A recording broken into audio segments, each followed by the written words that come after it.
You think a family intervention is an act of love. I thought so too, until I walked into the city's most expensive boardroom and saw a fountain pen placed on the mahogany like a knife waiting for my throat. They called me a burden and a stain on their legacy. They said they had to cut me loose to save their reputation. The only problem was that they had no idea I owned the very business that could buy their last name twice over. My name is Emery Wright, and I learned the language of silence before I learned how to speak. Silence is not peace. In this house, silence is a suspended sentence. It is the breath held before the gavel strikes. I wrote those words in a heavy, leather-bound journal when I was 17 years old, sitting on the edge of a four-poster bed that felt more like a stage prop than a place to sleep. 12 years later, the ink has faded into a dull gray, but the truth of that sentence has only calcified into something harder, colder, and undeniable. I have spent my entire life translating the quiet of the Whitlock family. I know the difference between the silence of satisfaction and the silence of a weapon being loaded. When my phone vibrated against the bedside table at 5:30 in the morning, shattering my own personal silence, I did not need to look at the screen to know the nature of the call. I was already awake, my body moving through the second set of a plank routine that kept my mind sharper than any espresso ever could. To my family, I was Emery the Wanderer, the lost soul, the flighty creative who posted videos of sunsets and street food while they managed the weight of the world. They thought I slept until noon. They thought my life was a series of accidents. They did not know that my discipline was the only thing that kept me breathing. I picked up the phone. It was not my father. It was never my father. Ms. Wright? The voice belonged to Alistair, my father's executive assistant, a man whose tone was so devoid of moisture I often wondered if he drank water. Your presence is required at the penthouse. Today, 9 o'clock sharp. Required, I asked, wiping sweat from my forehead with the back of my hand. Is someone dead? Alistair, because unless there is a body, I have a schedule. It is an intervention. Ms. Wright, Alistair said, and I could hear the click of his keyboard in the background. For the benefit of the Whitlock family, your father was very specific. Attendance is mandatory. The line went dead. An intervention. The word hung in the cool air of my apartment like a bad joke. Interventions were for addicts. Interventions were for people who gambled away their mortgages or could not stop drinking until the sun came up. I was 29 years old. I paid my own rent, though they assumed it was with the allowance they deposited into an account I rarely touched. I had never been arrested. I did not do drugs. But in the Whitlock lexicon, addiction was not about substances. It was about compliance, and my refusal to fall in line, my refusal to marry the son of a senator, my refusal to sit on charity boards and smile for cameras, was a sickness they intended to cure. I showered in cold water, scrubbing the sweat from my skin. I dressed not in the bohemian linens they expected of me, but in a sharp, slate-gray blazer and trousers that fit me with architectural precision. I pulled my hair back. I applied no makeup other than a layer of clear balm on my lips. If they wanted a confrontation, I would give them a blank canvas. The drive to the Whitlock penthouse in the Upper East Side took 40 minutes. The city was waking up, the gray light of morning filtering through the skyscrapers, but I felt nothing for the romance of the skyline. I was heading into the belly of the beast. The building stood like a fortress of limestone and glass, a monument to the empire my grandfather built and my father, Malcolm Whitlock, had spent 3 decades maintaining. The doorman did not smile when I entered. That was the first crack in the facade. Usually, Henry would tip his hat, ask about the weather, offer a comment on the Knicks game. Today, he looked at his shoes. He looked ashamed. "Good morning, Henry," I said, my voice steady. "Ms. Emery?" he mumbled, pressing the button for the penthouse floor without making eye contact. The elevator ride was a smooth, silent ascent that made my ears pop. When the doors slid open, I stepped directly into the foyer of the penthouse. It was a space designed to intimidate. The floors were marble, imported from Italy. polished to such a high sheen that you could see the anxiety in your own reflection. The walls were lined with art that was insured for more than most people earned in a lifetime, but something was wrong. It hit me first in the olfactory sense. The penthouse always smelled of fresh white lilies. My mother, Veronica, insisted on them. $300 worth of flowers delivered every Monday and Thursday. It was a scent that cloyed at the back of my throat, a smell of funerals and weddings. Today, the air was stale. It smelled of lemon polish and dust. I looked at the central table in the foyer, an antique mahogany piece that usually held a crystal vase the size of a toddler. The vase was there, but it was empty, not a single stem. I walked deeper into the apartment. The silence here was heavy, pressing against my eardrums.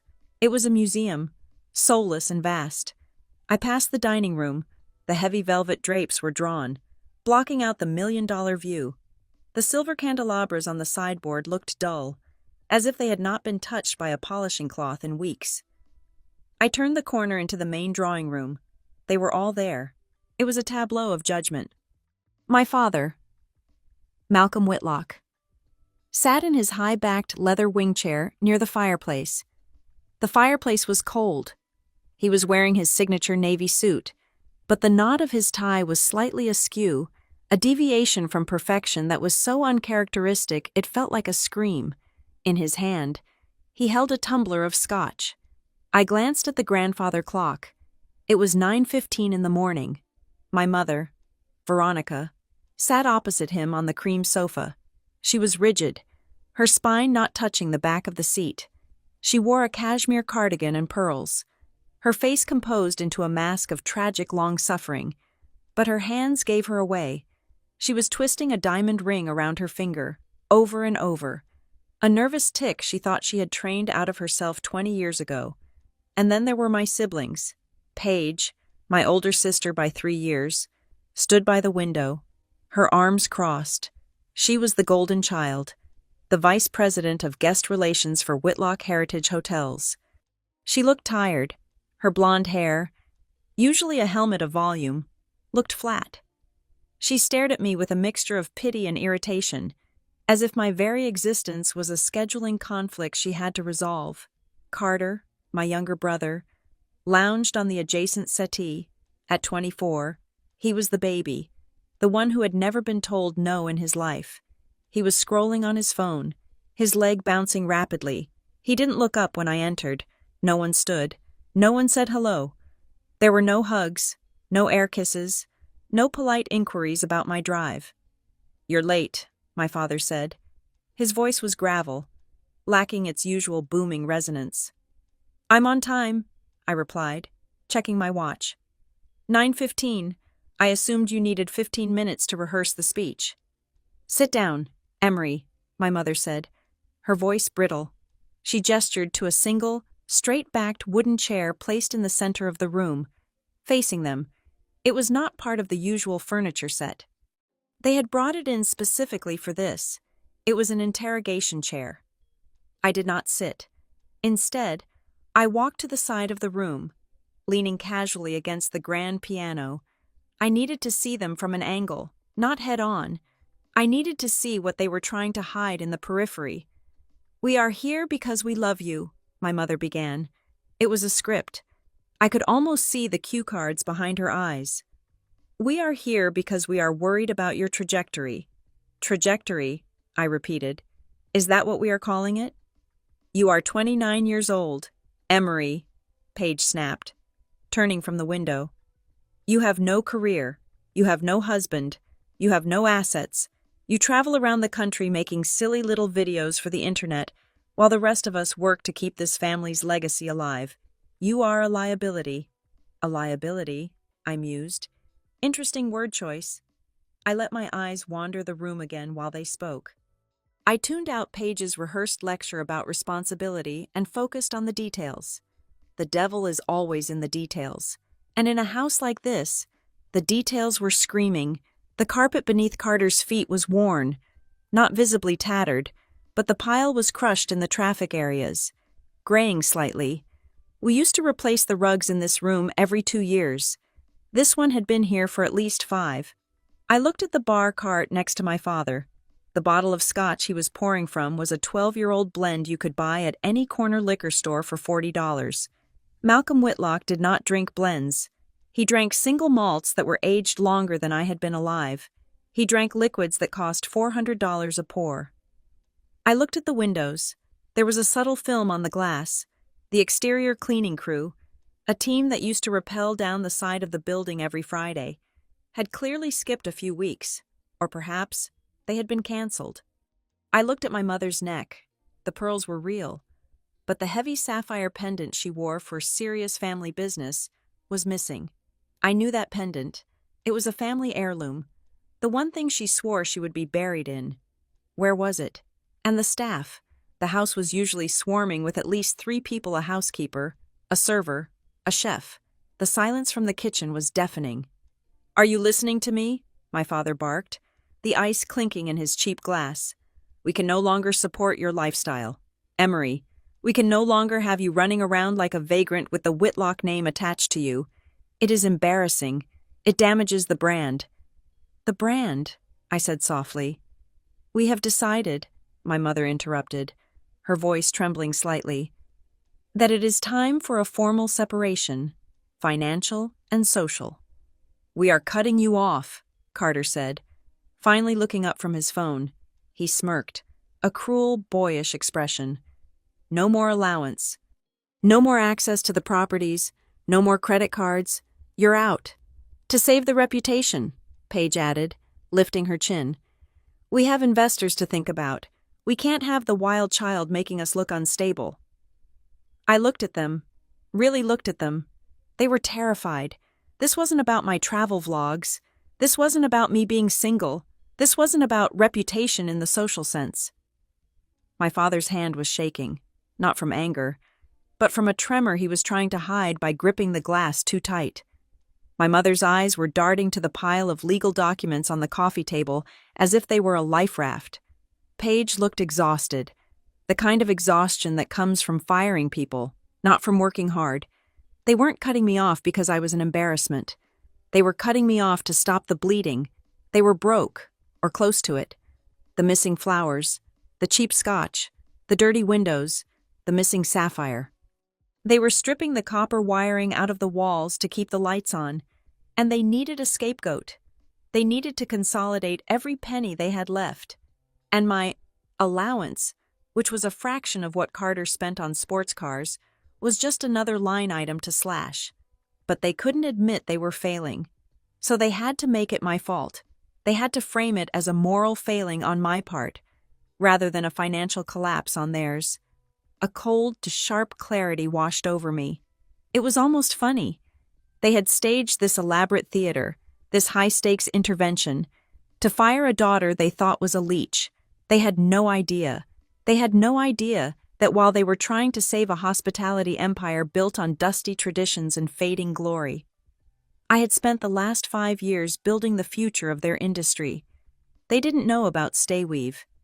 They didn't know that the silly little videos I made were market research for a digital infrastructure that now processed bookings for 10,000 properties across 3 continents. They didn't know that the drifter they were so ashamed of had just closed a Series C funding round that valued my equity at more than the current market cap of Whitlock Heritage Hotels. I looked at the pens sitting on top of the documents, a Mont Blanc. At least they hadn't sold that yet. "So," I said, my voice calm, slicing through their anxious energy, "you want me to sign something to make it official?" "Yes," my father said, thrusting a chin toward the papers. "A total release. You renounce your claim to the trust, to the future inheritance, and in exchange, we don't sue you for the funds you have already misused over the years." It was a bluff, a desperate, pathetic bluff. I walked over to the chair I had refused to sit in. I placed my hands on the back of it and looked at my family. "You think I'm the problem," I said. "You think cutting me loose will lighten the load of this sinking ship." "Don't be dramatic," Paige scoffed. "I'm not being dramatic, Paige. I'm being observant." I picked up the pen. It felt heavy and cool in my hand. "I'll sign. I'll give you exactly what you want. I'll disappear from the ledgers. I'll disappear from the family tree. I bent down and signed my name on the dotted line. Emery Wright. The signature was sharp, angular, unhesitating. I straightened up and capped the pen, placing it gently back on the table. I'm done, I said. My mother let out a breath she seemed to have been holding since I walked in. Carter chuckled. My father took a long drink of his scotch. They looked relieved. They thought they had won. They thought they had just excised a tumor. I turned my back on them and walked toward the elevator. I didn't look back at the peeling paint in the corner of the ceiling or the dusty chandelier. I walked in as their daughter, but I would walk out as the one thing they could never control. The man sitting next to our family lawyer was new. I had expected Lyle Benton. Lyle had been the Whitlock family pit bull since before I was born. A man whose suits cost more than the average American mortgage, and whose smile never quite reached his eyes because his skin was pulled too tight by a surgeon's knife. Lyle was a fixture, but the man beside him, a soft-looking creature in a beige cardigan and rimless glasses, was an anomaly. He sat with his hands folded over a notepad, looking at me with the practiced, watery empathy of a golden retriever that had been kicked one too many times. "This is Dr. Evans," my mother said, her voice thin and reedy. "He is a specialist in family dynamics. We thought it best to have a mediator present." "A mediator?" I said, looking from Dr. Evans to the stack of documents Lyle Benton was guarding with his manicured hand. "Is that what we call a witness to an execution these days?" "Emery, please," Dr. Evans began, his voice a low, soothing hum that grated against my nerves like sandpaper. "We are here to facilitate a dialogue. Your parents feel that communication has broken down. They want to find a path forward that honors the family's integrity." "Cut the psychobabble," my father snapped. Malcolm Whitlock had never had patience for therapy. To him, mental health was something poor people invented to explain why they weren't working harder. The fact that he was allowing this man in the room meant only one thing. They needed a medical professional to sign off on whatever brutality they were about to inflict, likely to protect themselves from a future lawsuit claiming emotional distress.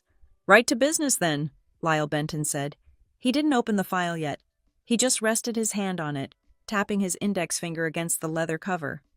"Emery, let us be frank. Your current trajectory is incompatible with the Whitlock heritage brand." "My trajectory," I repeated, keeping my face impassive. "You mean my life." "We mean your lack of one," Paige interjected from her spot by the window. She had moved closer, circling the kill like a shark smelling chum. "You are almost 30. You have no fixed address. You post videos of yourself eating street tacos in Thailand and sleeping in hostels. Do you have any idea what that looks like to our investors? It looks like instability. It looks like we can't even manage our own bloodline, let alone a global hotel chain." "I have 2 million followers who seem to enjoy the tacos," I said calmly. "And for the record, I haven't slept in a hostel in 7 years, but I suppose you wouldn't know that. You don't watch my content. You just read the summary reports your PR team compiles for you. It is a brand risk." My father slammed his hand on the armrest of his chair. Dust motes danced in the shaft of light cutting through the heavy drapes. "We are a heritage brand. Emery, heritage means dignity. It means permanence.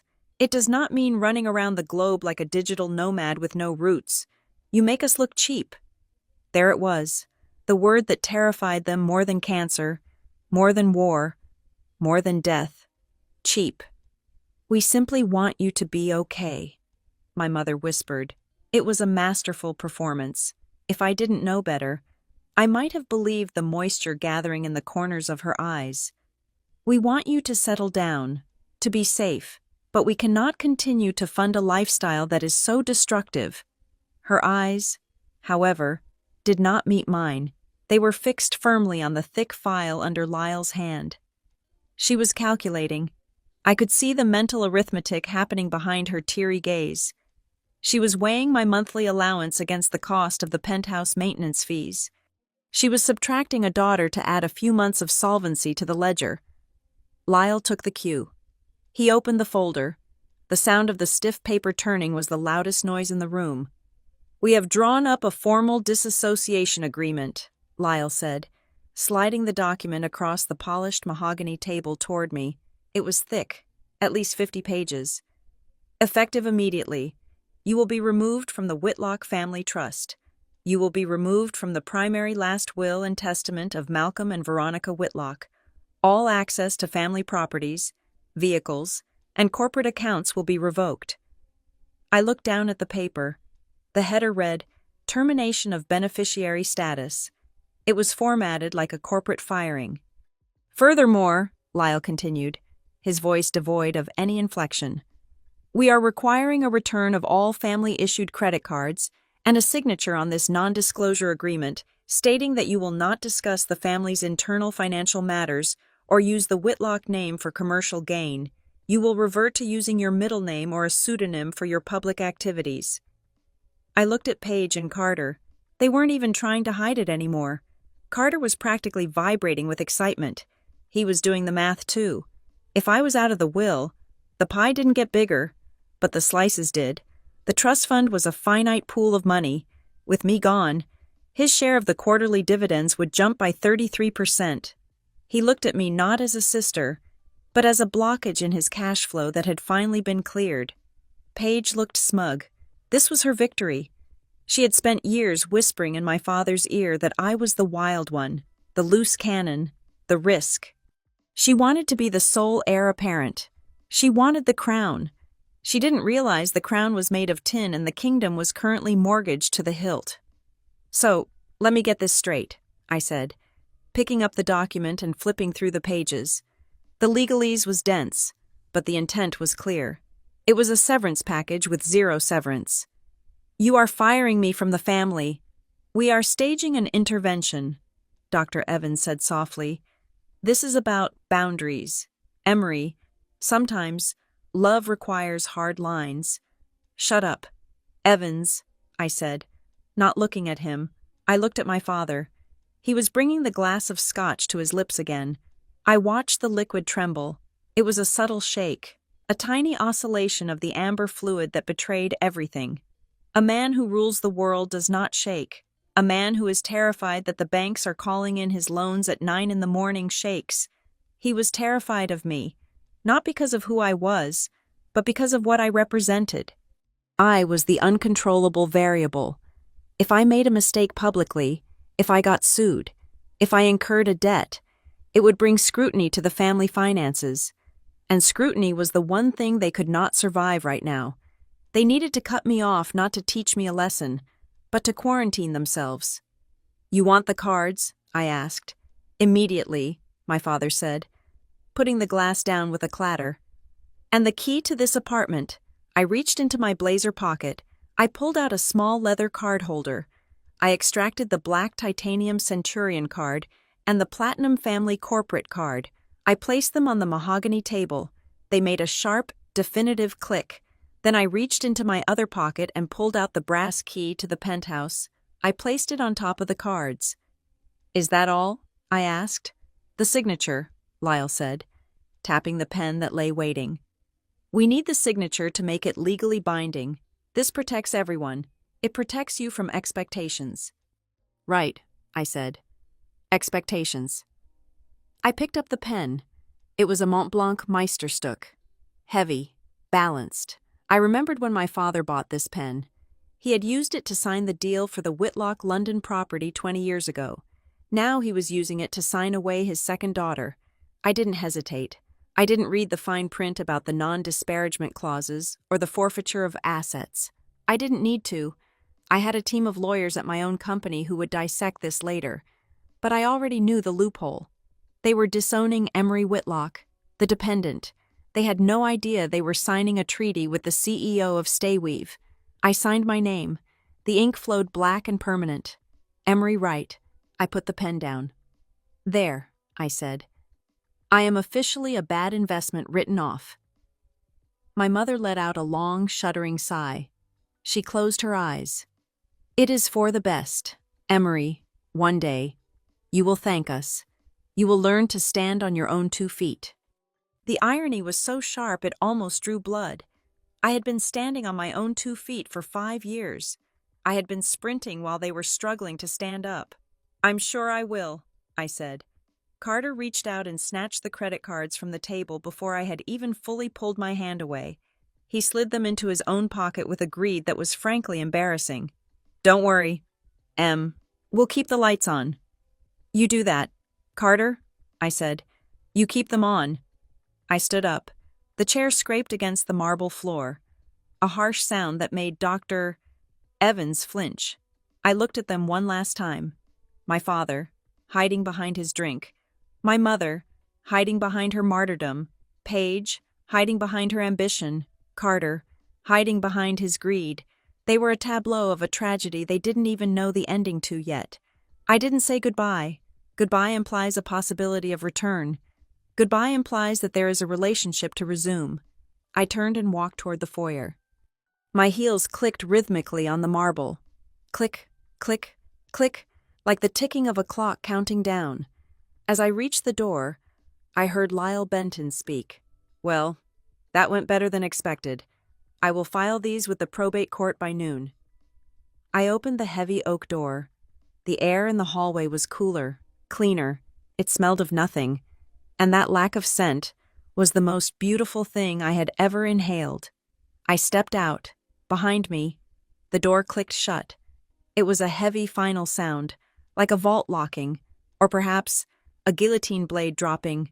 I was out, and for the first time in 29 years, the silence wasn't a threat. It was an opportunity. They thought they had just thrown me into the wilderness. They didn't realize they had just handed the wilderness the only map.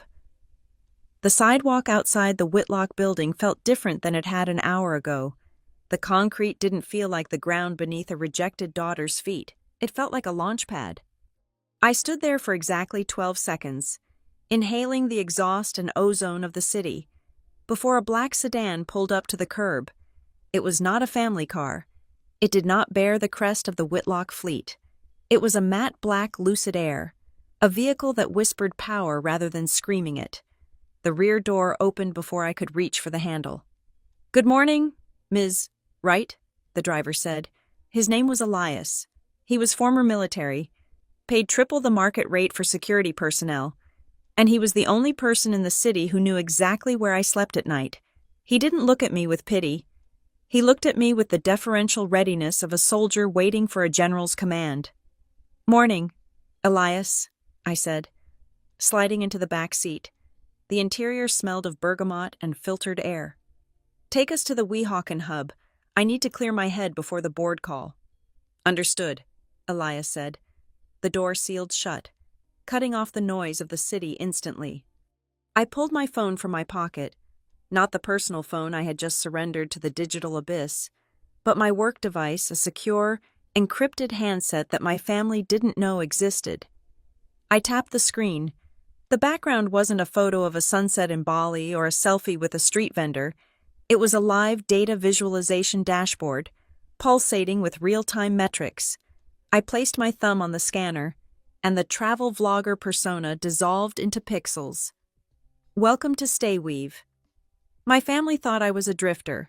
They thought my years of traveling to Tokyo, Berlin, Austin, and Singapore were a desperate attempt to find myself.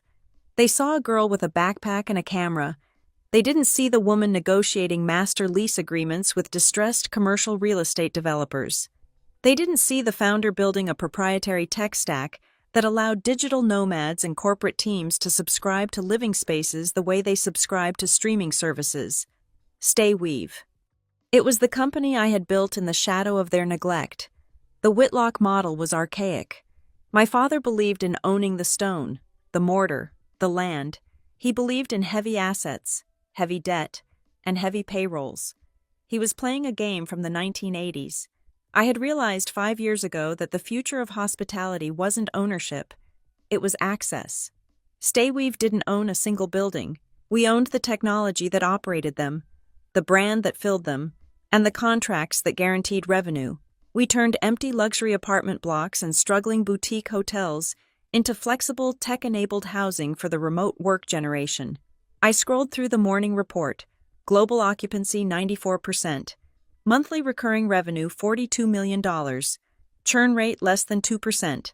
And the big number, the one that would have made my father drop his cheap scotch if he saw it, post-money valuation $1.2 billion.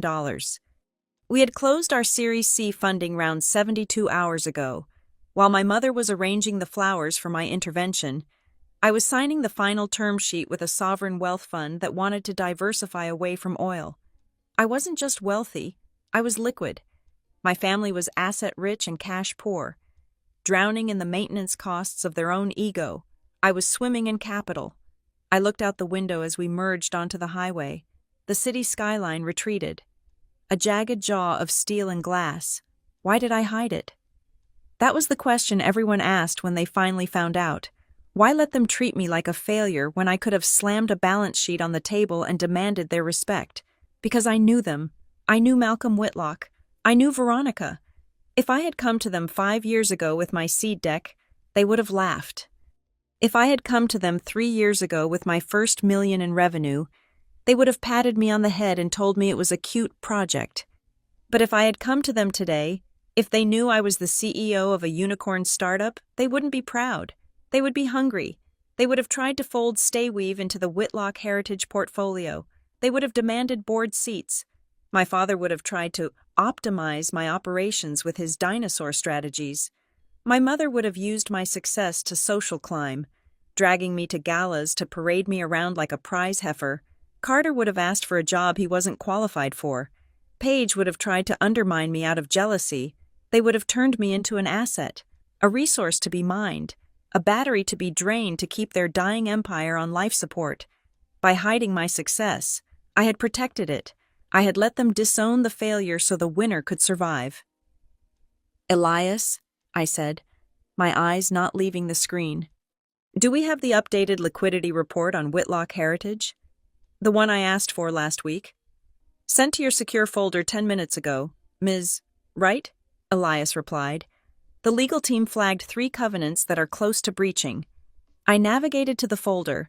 My team had been tracking my father's business for 2 years, not out of malice, initially, but out of self-preservation. I needed to know when the collapse was coming so I wouldn't be standing too close to the blast zone. But now the data was ammunition. I opened the file. It was a grim autopsy of a living company. Whitlock Heritage was bleeding. They had over-leveraged their flagship properties to finance a disastrous expansion into Dubai that never materialized. The occupancy rates in their New York and Chicago hotels were hovering at 60% the death zone for luxury hospitality. They were burning cash to maintain appearances. That explained the missing fresh flowers and the worn carpets. It explained the intervention. They needed to cut my allowance not because I was spending too much, but because they literally couldn't afford the $50,000 a year it cost to keep me on the payroll. $50,000. I spent more than that on server hosting fees every month. I tapped the contact for Julian Thorne, my general counsel and chief strategy officer. He answered on the first ring. "Emery," Julian's voice was crisp, high definition. "I assume the execution went as planned." "It did," I said, watching the Hudson River blur past. "I am officially disowned, disinherited, excommunicated. I signed the release." "Excellent," Julian said. "That release is the best thing they could have given you. It legally severs any fiduciary responsibility you might have had toward their debts. You are now a third party, a stranger." "A stranger with a very large war chest," I corrected. "Indeed. What is the play, boss? Do we let them sink?"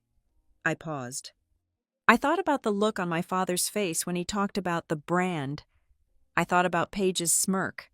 I thought about the way my mother looked at the paperwork instead of her daughter. "No," I said coldly. "We don't let them sink. Sinking is too fast. I want to own the water." "Explain," Julian said. I could hear him taking notes. "I want a full forensic analysis of their debt structure," I instructed. "Find out who holds the paper on the flagship hotel in Manhattan and the resort in Aspen. I want to know which banks are getting nervous. I want to know when the next balloon payment is due. And Julian." "Yes." "Find out if there are any clauses that allow for the sale of the debt on the secondary market. If their lenders are looking to offload the risk, I want Stayweave, or rather, a shell company owned by Stayweave to be the first in line to buy it." There was a silence on the other end of the line. A respectful, heavy silence. Julian understood immediately. "You want to become their creditor," he said. "I don't just want to be their creditor, Julian.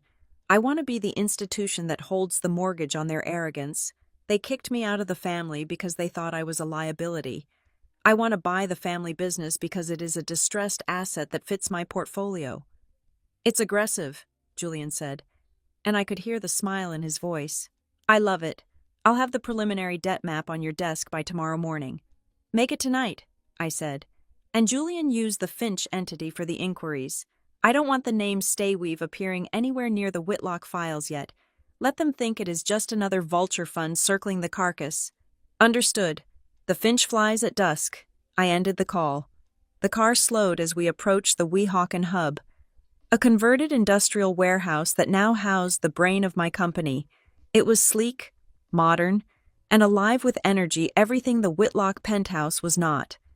Through the tinted windows, I could see my employees, people who were building things, solving problems, creating value. They didn't care about my last name. They cared about my vision. My phone buzzed again. A text from Paige. "Hope you realize this is for your own good.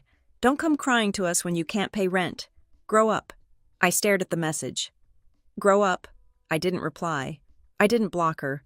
I simply archived the message into a folder labeled Evidence. I looked at my reflection in the dark glass of the car window.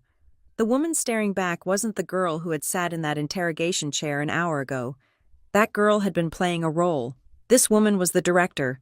They thought they had taken everything from me.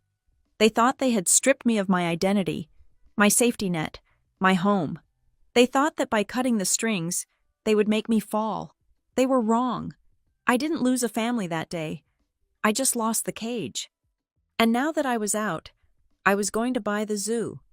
The first year of my exile was not marked by silence. It was marked by the deafening noise of a slow-motion car crash. I did not speak to my family for 12 months. I did not visit. I did not send birthday cards. To the world, and perhaps even to themselves. The Whitlocks had successfully pruned the dead branch from their family tree. But while they were congratulating themselves on their purity, I was sitting in my glass-walled office in Weehawken, watching the rot set in. I didn't need a spy. I didn't need a private investigator. I just needed a subscription to the Wall Street Journal and a login to the back-end data of the global hospitality market. The headline started 3 months after I walked out of the penthouse. Whitlock Heritage announces strategic realignment to focus on core assets. That is corporate speak for, "We are bleeding cash and we don't know how to stop it." Whitlock Group seeks refinancing on key Manhattan properties amidst market headwinds. That is corporate speak for "the banks are circling." I read these articles on my tablet while sipping matcha, feeling a cold, clinical detachment. It was like reading the obituary of a stranger I once knew. But the real story wasn't in the papers. The real story was in the granular data points that flooded my dashboard every morning. Carter was the first to crack. Without my drain on the family finances, Carter apparently felt that his inheritance had doubled. He didn't understand that 0 plus 0 is still 0. He leased a McLaren Artura. He bought a Patek Philippe watch that cost more than a starter home in Ohio. He started posting photos of bottle service at clubs in Miami, tagging them with captions like "Legacy" and "King." It took him 6 months to hit a wall, literally. The police report, which my security team acquired within an hour of it being filed, stated that Carter had lost control of the vehicle on a rainy night in the Hamptons. He wasn't drunk, technically, but he was reckless. He took out a utility pole and the front porch of a historic cottage. A smart family would have handled this quietly. A solvent family would have paid the property owner triple the damages to sign a non-disclosure agreement. But the Whitlocks were neither smart nor solvent anymore. They tried to bully the cottage owner. Lyle Benton sent a threatening letter instead of a check. The owner, a retired litigator with too much time on his hands, sued. The lawsuit made page 6, Whitlock heir sued for negligence. Claims family refused to pay for damages. I watched the social media sentiment graph for Whitlock Heritage dip by 14% in a single afternoon. Carter went private on Instagram. The McLaren was repossessed quietly, not because of the crash, but because the lease payments had bounced twice. Then there was Paige. If Carter was the fire, Paige was the termites. She was convinced that the reason profits were down was because expenses were too high. She didn't understand the first rule of luxury hospitality, which is that you cannot cut your way to prestige. Luxury is about excess. It is about the invisible labor that makes a guest feel like royalty. Paige fired the head concierge who had been with the flagship hotel for 20 years. She replaced him with a digital kiosk and a 22-year-old guest experience manager who worked for minimum wage. She fired the night housekeeping crew and outsourced the cleaning to a third-party agency that paid per room, not per hour. The results were instantaneous and brutal. I pulled up the review aggregator for the Whitlock flagship. It was a bloodbath. Used to be my favorite hotel in New York. Returned this weekend and it took 40 minutes to check in. The lobby smells like cheap lemon cleaner. 1 star, ordered room service at midnight. Was told the kitchen is now closed after 11. At a 5-star hotel. Are you joking? 1 star? The carpet in the hallway is threadbare. I saw a stain near the elevator that looked like it had been there for months. This place has lost its soul. 2 stars. I zoomed in on a photo a guest had uploaded to TripAdvisor. It was a close-up of the vase in the main lobby, the same spot where my mother used to insist on fresh lilies. The flowers in the photo were plastic. I could see the little injection mold seams on the petals. Dust had gathered in the fake stamens. It was the ultimate surrender. My mother, Veronica Whitlock, the woman who once claimed she could smell a synthetic fiber from across a room, was now presiding over a lobby decorated with plastic flowers. It wasn't just tacky. It was a signal flag of defeat. It screamed that they had no cash flow for perishables. But the killing blow wasn't the reviews. It was the corporate contracts. The Whitlock business model relied heavily on business travelers, the consultants, the bankers, the lawyers, people who bill $400 a night to a client code without blinking. These bookings didn't come through Expedia. They came through corporate travel portals, massive B2B engines that large companies use to manage their travel policies. The biggest of these engines was a platform called Corporate Stay Connect. It was a boring, back-end utility that processed about 30% of the business travel bookings in North America. It decided which hotels appeared at the top of the list when a Goldman Sachs executive searched for a room in Chicago. It filtered results based on quality assurance standards and amenity reliability. My family didn't know who owned Corporate Stay Connect. They just knew it was a vital pipeline. I knew who owned it because I had bought it. Stayweave had acquired the platform 4 months ago as part of our expansion into the traditional sector. It was a quiet acquisition, buried under a subsidiary name, Slate Finch Holdings. One Tuesday morning, I sat with my VP of Operations. Review the quality assurance algorithms for the Corporate Stay platform, I said. Specifically, the clause regarding staffing ratios and 24-hour service availability. We usually waive those for legacy brands, the VP said. Don't waive them anymore, I replied. If a hotel claims to be 5 stars but doesn't have 24-hour room service or a dedicated concierge, they shouldn't be marked as a preferred partner. It's false advertising for our corporate clients. That will hurt a lot of older hotels, he warned. The Whitlock chain, for example, they just cut their night kitchen. If they don't meet the standard, they don't get the traffic, I said, taking a sip of my coffee. Update the algorithm. It wasn't an attack. It was just a standard enforcement of rules they were too broke to follow. Over the next 8 weeks, I watched the flow of corporate bookings shift. The Whitlock hotels, stripped of their preferred badge because of Paige's budget cuts, dropped to the second page of search results.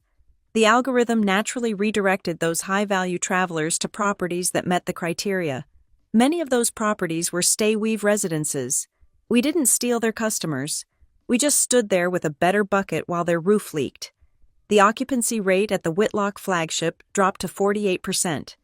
In the hotel world, that is terminal. That is the point where you aren't just losing profit. You are losing the ability to pay the light bill. I sat in my office late one evening, looking at the graph. The red line of their revenue was nosediving. Intersecting perfectly with the blue line of their debt obligations, they were insolvent. They just hadn't admitted it yet. They were scrambling. I could see the panic in the erratic behavior of their accounts. They were delaying payments to vendors. The linen service was threatening to stop delivery. The elevator maintenance company had put them on a cash-on-delivery basis. They were drowning in the shallow end of the pool, weighed down by their own pride. And the most tragic part, they still thought the problem was the market. They thought it was the economy. They thought it was bad luck. They had no idea that the irresponsible daughter they exiled was the one holding the stopwatch, timing their suffocation. I closed the laptop. The sun was setting over the Hudson, painting the sky in shades of bruised purple and gold. I knew the call would come soon. Money is a powerful insulator, but when it dissolves, reality hits hard and fast. When the bank accounts run dry, the pride evaporates, and when the pride is gone, people will sell anything. They will sell their jewelry, they will sell their properties, and eventually, when the desperation is absolute, they will try to sell their own blood. I checked my phone. No messages. Not yet, I whispered to the empty room. Let them get a little hungrier. 14 months, that is 425 days of silence. 425 days where my name was not spoken in the halls of the Whitlock Empire, or if it was whispered like a curse word. I had become a ghost to them, a spectral figure they had exorcised with a signature and a security escort. I was in the middle of a strategy session with my product team, debating the user interface for our new concierge app, when my personal phone vibrated against the glass of the conference table. It was the only device I kept that still had the old number. The one I hadn't changed because a small, foolish part of me wanted to keep the line open. I looked down. The screen displayed a single word, Mother. The room went quiet. My team knew better than to ask, but they saw the shift in my posture. I held up a hand, signaling a pause, and walked out of the conference room into the hallway. The view of the Hudson was gray and choppy, matching the sudden drop in temperature in my chest. I slid the answer icon. I didn't say hello. I just listened. Your father is dying, my mother said. There was no preamble. No, how are you, Emery? No, we miss you. Just the blunt force trauma of medical news weaponized as an opening gambit. Is he in the hospital? I asked. My voice was steady, shockingly so. I checked my pulse on my smartwatch. 70 beats per minute, normal. He is at home, she replied. Her voice was tight, clipped. It wasn't the sound of grief. It was the sound of management. His heart, the stress. Emery, the doctors say the stress is killing him. The atrial fibrillation has become unmanageable. I am sorry to hear that, I said. It was the polite response. The response you give to a business associate who tells you their flight was canceled. He wants to see you, she said. We need to discuss the future, the legacy. There are things that cannot be said over the phone. The legacy, I repeated. I thought I was removed from the legacy. Do not be difficult, she snapped, her mask slipping for a fraction of a second before she pulled it back up. We are family. Family gathers when the end is near. We are in Seattle. At the estate, we are hosting a private dinner on Saturday. The Olympic Room at the flagship. 7 o'clock. Seattle. So they had retreated. They had fled the scrutiny of New York, where the whispers about their credit rating were getting too loud, and gone back to the origin point. The Seattle flagship was the first hotel my grandfather built. It was the fortress. If they were calling me there, it meant they were circling the wagons. Saturday, I said. If you can find the time in your schedule, she added. The disdain dripping from the last word like acid. She expected me to hesitate. She expected me to ask for money for the flight, or to beg for forgiveness, or to cry and ask if Daddy was still lucid. She was prepared for a daughter who was broken. I will be there, I said. There was a pause on the other end, a long, confused silence. She hadn't written a script for compliance. Oh, she said, sounding slightly deflated. Good. We will expect you. Do not be late. An Emery dress appropriately. We may have a guest. The line went dead. I stood there for 10 seconds, staring at the phone, aghast. The addition was clumsy. If my father was truly on his deathbed, there would be no guests. You do not invite outsiders to a death watch unless the death is a pretext for something else. I turned around and walked back into the conference room. "Meeting adjourned," I said to the team. "Julian, stay. Everyone else, clear out." The room emptied in 30 seconds. Julian Thorne, my CFO and legal shark, remained seated, his pen poised over his notebook. "Trouble?" he asked. "Opportunity," I corrected. "My mother just called. They want me in Seattle on Saturday. Apparently, my father's heart is giving out and they need to discuss the legacy." Julian raised an eyebrow. "The legacy they kicked you out of." "Exactly. I need a full workup on the Seattle property. Julian, I need to know every lien, every loan, every covenant, and I need to know who the creditors are. If they are summoning me back, it is not for a reunion, it is for a rescue." "I will put the analysts on it," Julian said, typing rapidly. "Do you want security?" "Standard detail," I said, "but keep them invisible. I am going as the prodigal daughter, not the conquering warlord, not yet." I flew to Seattle on Friday night. I did not take a private jet. I flew commercial first class. I wanted to walk through the airport, to see the ads, to feel the pulse of the city. When I landed, the rain was coming down in sheets, a relentless gray curtain that washed the city in melancholy. I did not go to the penthouse. In the old days, I would have stayed in my old room at the family estate on Queen Anne Hill. I would have slept in the bed I grew up in. But that room didn't exist anymore. I checked into the Four Seasons near Pike Place Market. It was a competitor, it was neutral ground, and more importantly, it was solvent. I spent the morning in my hotel suite, staring at the monitors I had set up on the desk. Julian had come through. The power map of the Whitlock debt was a terrifying web of red ink. The Seattle flagship, the building where I was supposed to have dinner in 6 hours, was leveraged to 90% of its value. The primary lender was a regional bank that had recently been acquired by a larger conglomerate known for aggressively calling in bad loans. But the real smoking gun was a notification from one of my lower-level analysts. "Look at this," I whispered to myself, zooming in on a vendor report. We had access to a database of supplier credit reports, a tool we used to vet potential partners for Stayweave. I had run a search for Whitlock Heritage Seattle. The result was flashing on the screen.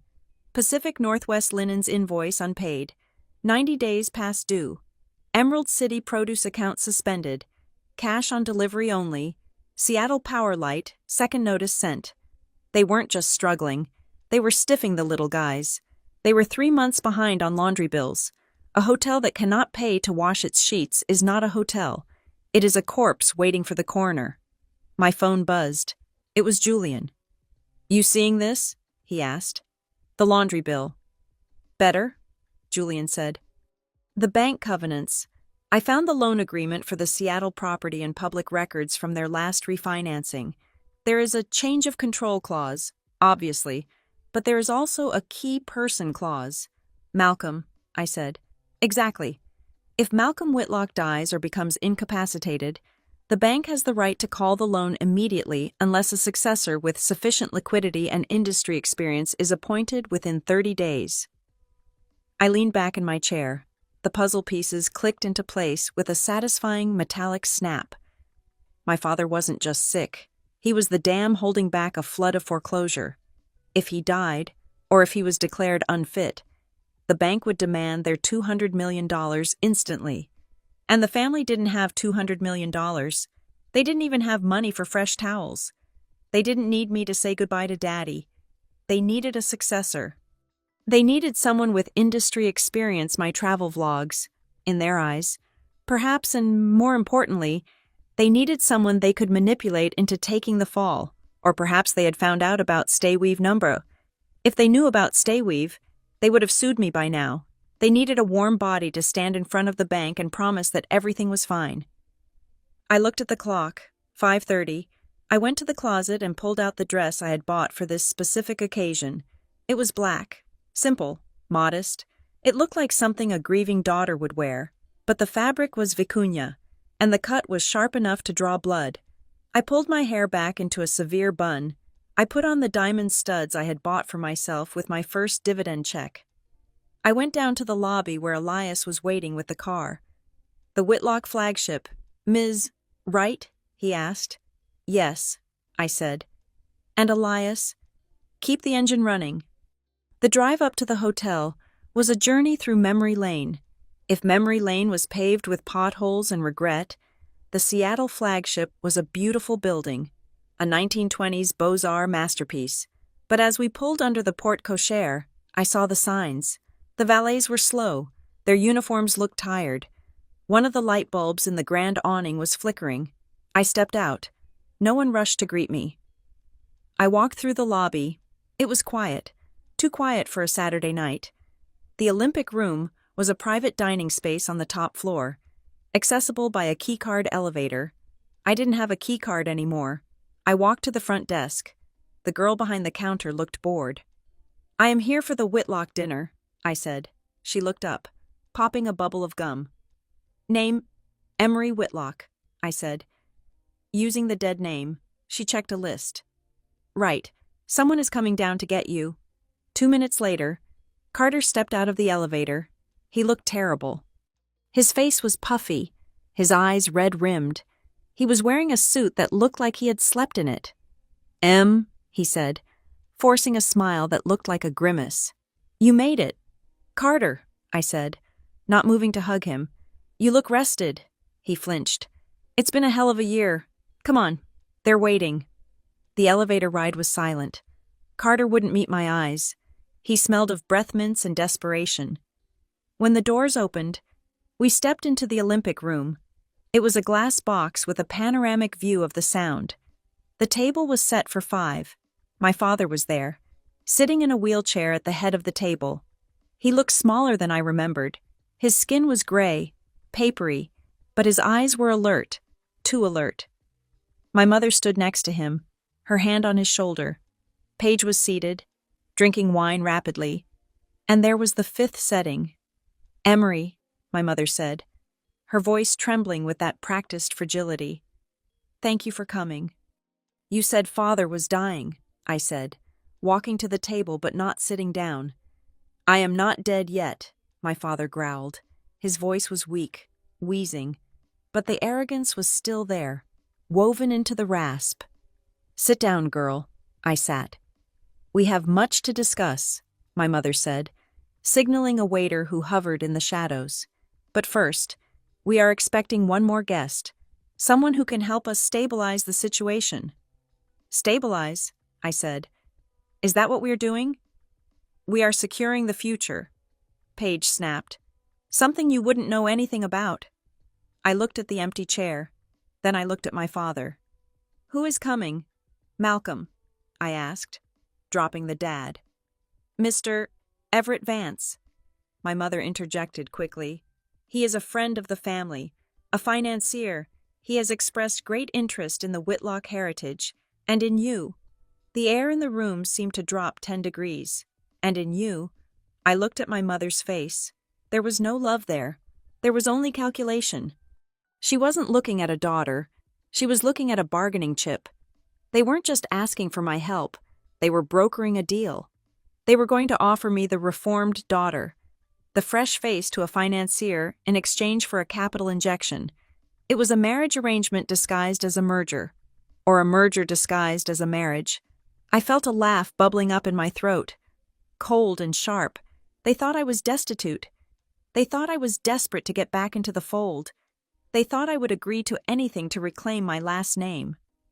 I reached under the table and touched the clasp of my handbag. Inside was my phone, recording everything. "I see," I said softly. "A financier. How traditional." "It is necessary," my father wheezed. "We do what is necessary for the name." "Of course," I said. "We wouldn't want the name to be associated with unpaid laundry bills, would we?"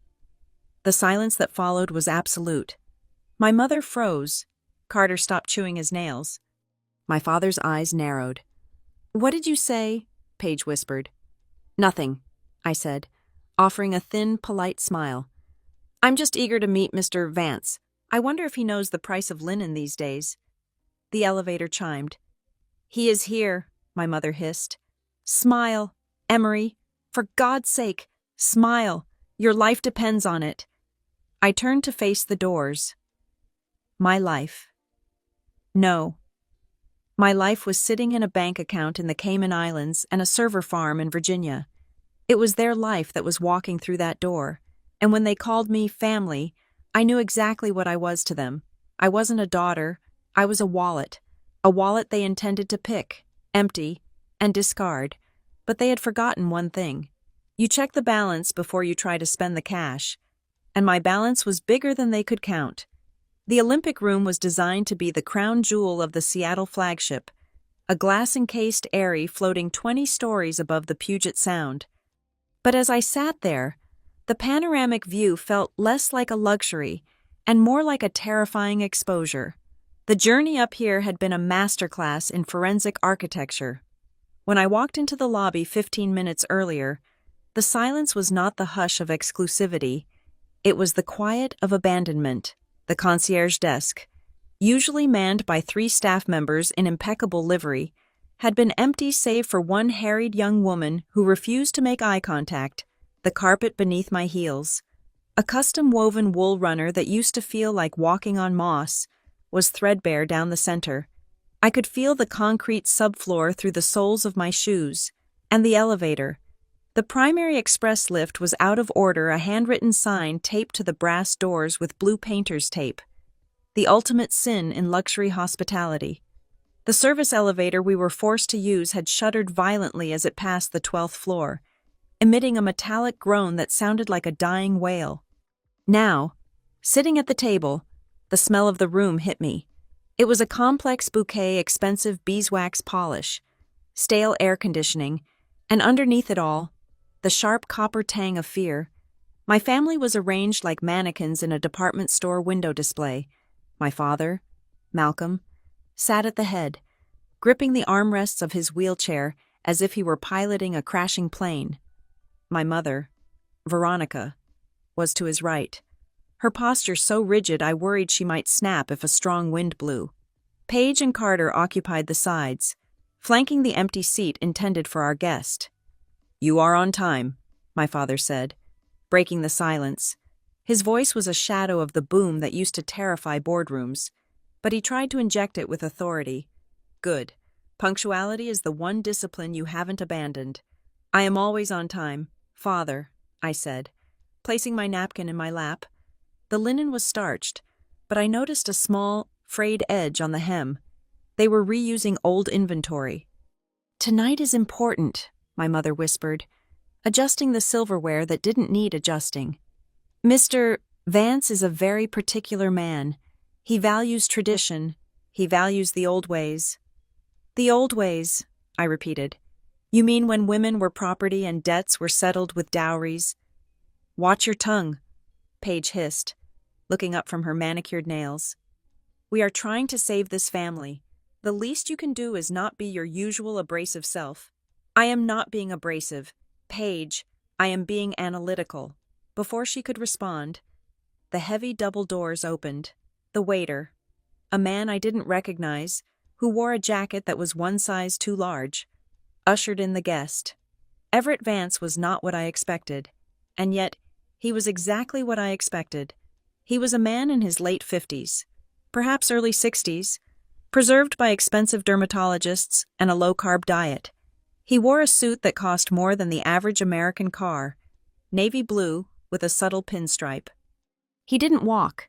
He glided, leading with his chin. But it was his eyes that gave him away.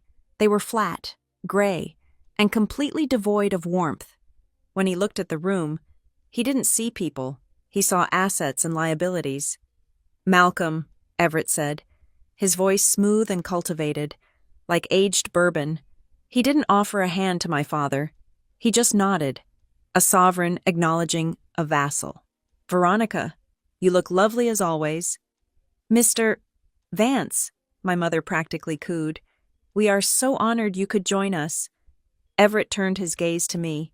It wasn't a look of curiosity, it was an appraisal. He scanned me from my hair to my shoes, lingering for a fraction of a second too long on my face. It was the way a man looks at a racehorse he is thinking of buying. He was checking my teeth. He was checking my confirmation. "And this," Everett said, stepping closer, "must be Emery." "Ms. Right?" I said, extending a hand. I kept my grip firm. "Professional." He took my hand. His skin was cool and dry. "I have heard a great deal about you. Emery, the prodigal daughter, the creative spirit. I prefer independent operator," I corrected gently. Withdrawing my hand, he chuckled, a sound that didn't reach his eyes. "Spirit. I like that. The Whitlock brand could use a little spirit." He sat in the empty chair. The waiter poured wine, a 20-year-old Bordeaux that I knew my father had been saving for his golden wedding anniversary. The fact that he was opening it now meant they were all in.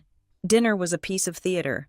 My father spoke about strategic realignments and capital bridges. He used buzzwords to cover the gaping holes in the balance sheet.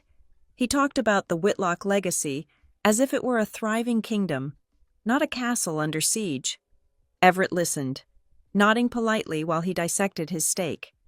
He didn't ask about occupancy rates. He didn't ask about revenue per available room. He asked about continuity. "A brand like Whitlock relies on the image of the family," Everett said, wiping his mouth with the frayed napkin. "Investors get nervous when they see fragmentation. They want to see a united front, a solid succession plan." "We are very united," my mother said quickly, shooting a warning glance at me. "Of course," Everett said, "but Malcolm is stepping back. Page is operational. Carter is young. What the market needs is a face that signals stability, a face that signals a return to traditional values." He looked at me again. This time, there was no pretense. "I am looking for a partner, Emery," Everett said. "Not just a business partner. I am a man who believes that the personal and the professional should be aligned. I have the capital to revitalize the Whitlock empire. I have the liquidity to erase the current embarrassments regarding the debt covenants." He paused, letting the word debt hang in the air like a guillotine blade. "But," he continued, "I need to know that my investment is secure. I need to know that I am marrying into the family, literally and figuratively." The silence that followed was deafening. I looked at my father. He was staring at his wineglass, refusing to meet my eyes. I looked at my mother. She was smiling, a frozen, rictus grin of terrifying hope. I looked at Paige. She was studying her cuticles with intense fascination, as if the secret of the universe was hidden in her nail polish. She knew. She had known all along. I looked at Carter. He grabbed his wineglass and drained it in one gulp. He signaled the waiter for more, his hand shaking. He was drinking to drown the fact that he was sitting there while his sister was being sold. They weren't asking me to run the company. They weren't asking me to consult. They were bartering me. Everett Vance was offering to pay off the family debt, and the price was me. He wanted a trophy wife with a pedigree name to legitimize his new acquisition. He wanted the Whitlock brand, and he wanted the Whitlock daughter to wear on his arm at galas, a symbol that he had bought the aristocracy. "A merger," I said, my voice calm, slicing through the tension. "You are proposing a merger." "I am proposing a union," Everett corrected. "You provide the legitimacy and the youthful energy. I provide the security. Your family stays in the penthouse. The debts are cleared. And you, my dear, will never have to worry about wandering again. You will have a purpose." My father finally looked up. "It is a good offer, Emery. Everett is a generous man. He will take care of you, better than you can take care of yourself." "Think of the family," my mother whispered. "Think of what we built." "I am thinking of it," I said. I looked at Everett. He was leaning back, confident. He thought he had me cornered. He saw a woman who had been cut off, who was likely struggling to pay rent, who was being offered a golden parachute back into the life of luxury. He thought he was saving me. He didn't know that I could buy him out 3 times over. He didn't know that the youthful energy he wanted to harness was currently powering a billion-dollar competitor that was eating his potential investment alive. I felt a surge of cold, hard power in my chest. I could have ended it right there. I could have laughed in his face, thrown the wine at him, and walked out. But that would be too easy. That would be emotional. And I was not emotional anymore. I was a CEO. I needed to see the paperwork. I needed to see exactly how deep the rot went.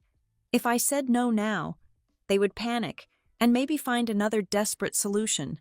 If I played along, I could get the keys to the castle. I forced the corners of my mouth up. It wasn't a smile of submission. It was the smile of a predator mimicking prey. I understand the proposal, I said softly. It is a lot to process.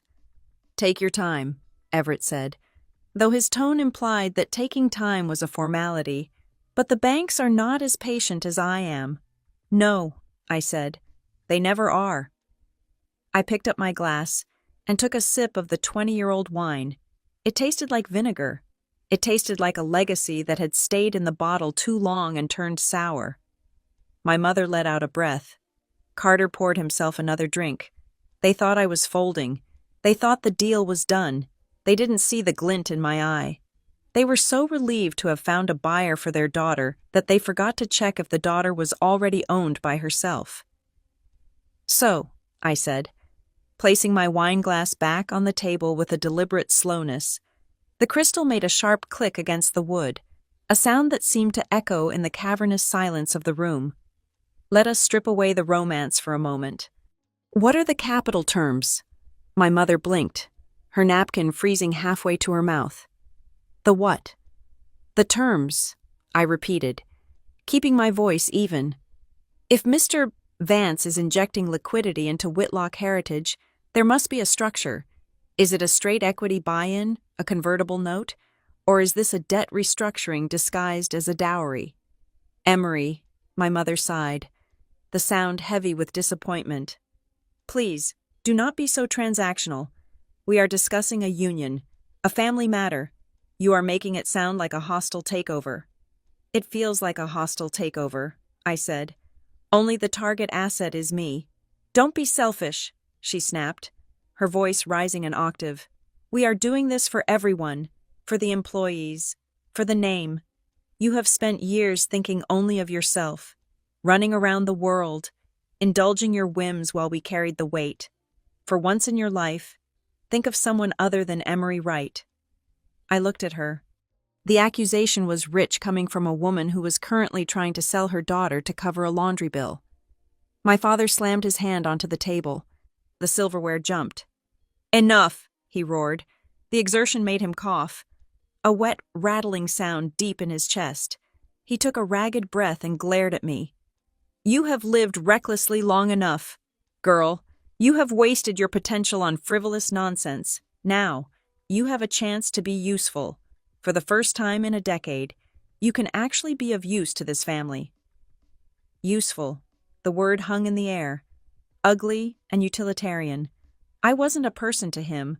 I was a tool, a wrench to tighten a loose bolt, a sandbag to throw against a rising flood. Everett Vance leaned forward.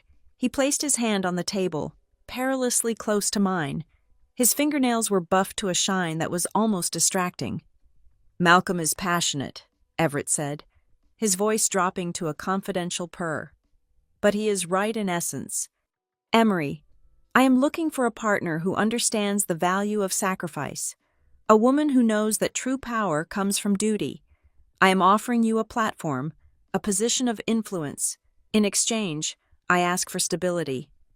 Stability, I said. You keep using that word. It is a valuable commodity, Everett replied. The markets love it. The banks love it. And what do the banks say about the current situation? I asked, pivoting sharply, because by my estimation, the Whitlock debt profile is looking rather heavy. I assume your capital injection is timed to coincide with the upcoming maturity dates. The table went dead silent. Carter stopped drinking. Paige froze. My father's eyes narrowed into slits. They looked at me as if I had suddenly started speaking fluent Mandarin. How would the drifter daughter, the vlogger, know about maturity dates? I just want to understand what I am marrying into, I said, widening my eyes innocently. If I am to be the face of stability, I should know what the unstable parts look like. Do you have the term sheet? The maturity schedule for the current loans? This is not the time for paperwork, my father growled. Actually, I said, if this is a proposal, it is exactly the time. You wouldn't buy a car without checking the engine, would you? Everett? Everett smiled, but the skin around his eyes didn't move. You are sharper than you look. Emery, I like that, but don't worry your pretty head about the details. My team is handling the diligence. All you need to do is trust us. Trust, I said. That is a big ask. Just nod. For God's sake. Paige exploded. She threw her hands up, her composure shattering. Just say yes. If you just gesticulate yes, the bank backs off. Everything will be fine. We just need you to sign the intent form so we can fax it to the creditors on Monday morning.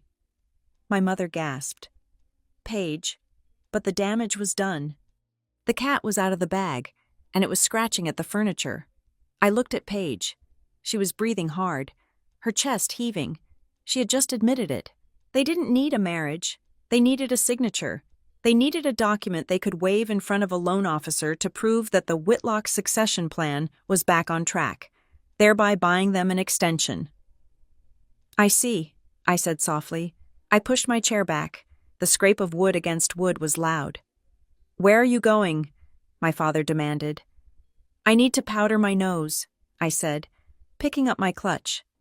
It is a lot to take in. A proposal, a merger, a rescue mission. I just need a moment to collect myself before I give you my answer. Make it quick, my father said. We don't have all night. I will be right back, I promised. I walked out of the Olympic room, my heels clicking on the parquet floor. I felt Everett's eyes boring into my back, watching the asset leave the room. I didn't go to the main restrooms in the lobby. I found a small, single-stall restroom near the service corridor, one that was likely used by staff. It was cleaner than the lobby. Ironically, I locked the door and leaned against it, taking a deep breath of the antiseptic air. Then, I pulled out my phone. I didn't open the camera app. I opened the secure line to Julian. Thorne, he answered on the first ring. I need you to open the Whitlock Seattle loan file again, I said, my voice low and urgent. Look at the covenants. Specifically, look for anything related to change of control or succession events. I have it right here, Julian said. I could hear the rustle of papers. Why? Because they are pressing for an answer tonight, I said. They are desperate. Paige just slipped up. She said they need to fax something to the creditors by Monday. Why Monday? What happens on Monday? Let me look, Julian muttered. Monday is the 15th. That is the quarterly review date for the revolver credit line. And here it is, Julian said, his voice sharpening. Clause 17, Section C.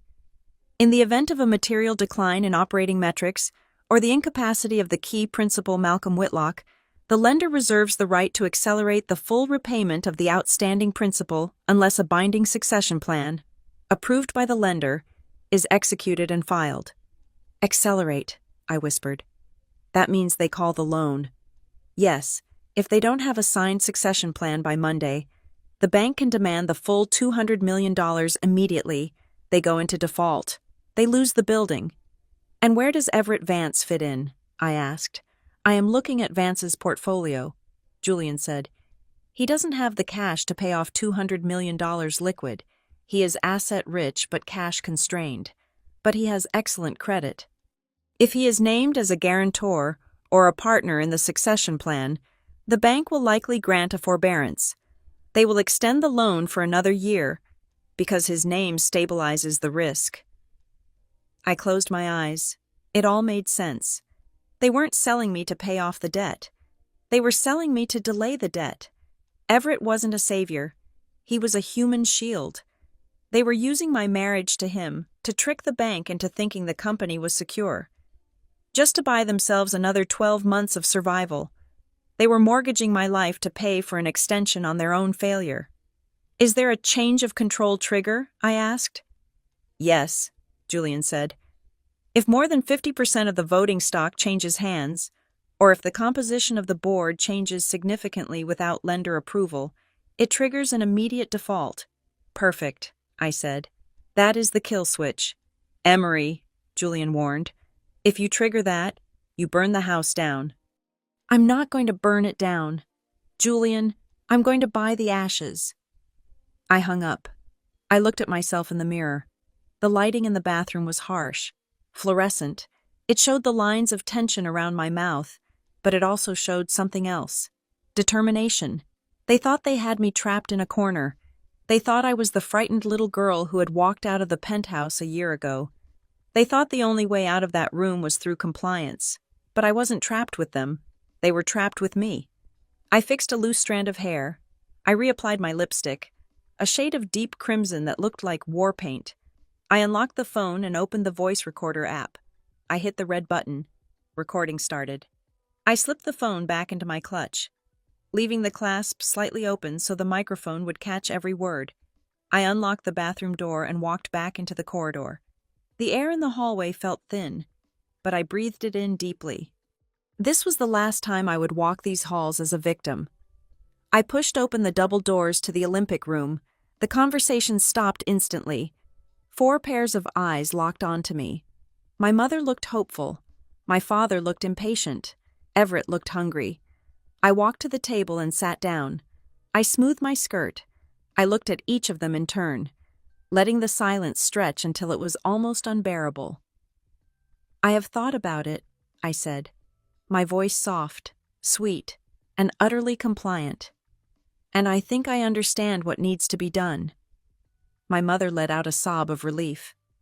Oh, thank God. Emery, you are doing the right thing. I hope so, I said. Because family is everything, isn't it? I turned to Everett and offered him a smile that didn't reach my eyes. So, I said, let's talk about the future. I was lying. I wasn't talking about the future they envisioned. I was talking about the future I was about to rewrite. And in my version of the story, the princess doesn't marry the dragon to save the castle. She slays the dragon and takes the castle for herself. Excellent, Everett said, reaching for the wine bottle to refill my glass. I knew you would see reason. To the Union. To the Union, I repeated, lifting my glass. I watched the red liquid swirl. They were celebrating a wedding. I was celebrating a hostile takeover. They just didn't know it yet. Shall we take a moment? Everett Vance asked, dabbing the corners of his mouth with the linen napkin. Just the two of us, I find that the finer points of a partnership are best discussed away from the emotional weight of the family table. My father nodded eagerly, almost spilling his wine. Go ahead. Take your time. We aren't going anywhere. Of course, I said, sliding my chair back. I would love to hear the finer points. I stood up, smoothing the fabric of my dress. My phone was still in my clutch, the recording app running silently, capturing the scrape of the chair, the heavy breathing of my father, and the slick, confident rustle of Everett's suit as he stood to join me. We walked out of the Olympic room and into the curved corridor that wrapped around the building's glass facade. The rain was still lashing against the windows, blurring the lights of Seattle into streaks of neon and gray. It felt like we were walking inside a cloud that was slowly suffocating the city. Everett didn't speak until the heavy doors of the dining room had clicked shut behind us, sealing my family inside their aquarium of desperation. He walked to the window and looked out, his hands clasped behind his back. The posture was studied. It was the pose of a man who had watched too many movies about tycoons and decided to become one. You are a smart woman, Emery, he began, not looking at me. I can tell. You have your mother's bone structure, but you have your father's hardness. I like that. I am sure you didn't bring me out here to compliment my cheekbones. Everett, I said, leaning against the wall, keeping a respectful distance. You want to discuss the terms. I want to discuss the reality, he said, turning to face me. The warmth was gone from his face entirely. The suitor mask dropped, revealing the bored investment banker beneath. Let us be honest. I am not looking for a romance, and I assume, given your history of wandering the globe like a vagabond, You are not looking for a husband to chain you to a stove. You assume correctly, I said. Good. Then we can do business. He took a step closer, lowering his voice. I don't care about your past. I don't care who you sleep with. As long as it is discreet. I don't care about your little travel videos. Hell, I don't even care about the creative pursuits you people engage in. I see the market shifting. I see these disruptors popping up, companies like that stay-weave nonsense trying to turn hospitality into a gig economy. My heart hammered against my ribs. A single, violent thud. Stay-weave. He said the name with such casual disdain, like he was flicking a fly off his lapel. He had no idea. He was standing 3 feet away from the founder of the very company he was dismissing, and he didn't see me. To him, I was just a woman in a black dress. To him, Stayweave was just a faceless enemy eating into his margins. I kept my face perfectly still. I didn't blink. I didn't breathe. Stayweave? I asked, forcing a tone of mild confusion. Is that a competitor?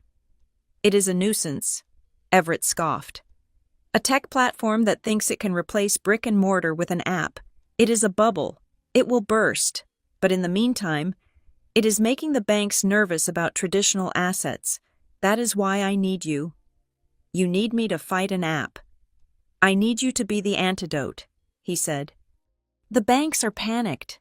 They see the Whitlock numbers, and they see instability. They see a dying patriarch and a squabbling family. They want to pull the plug.